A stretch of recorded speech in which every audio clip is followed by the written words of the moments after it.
The geomod system of the original Red Faction was really pushing the hardware of the time. We wanted to go further. We wanted to do a game where you could bring down buildings piece by piece, but the hardware just wasn't there.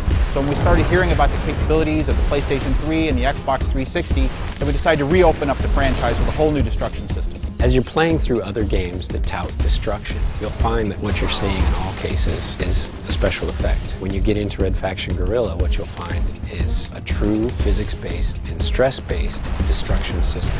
In RFG, you physically destroy things the way you'd expect it to work in real life. Buildings have materials and weight.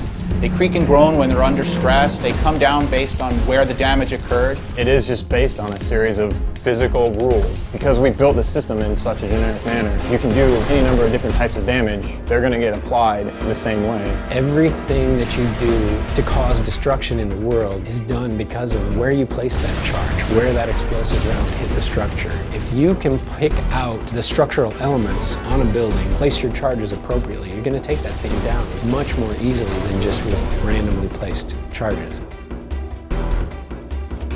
We've found that it's almost been necessary to teach our environment artists and our structure artists to be structural engineers. The programmers got so good at simulating stress on the buildings, it turned into less, how are we going to make this thing fall apart, into more, how are we going to make this thing stay together.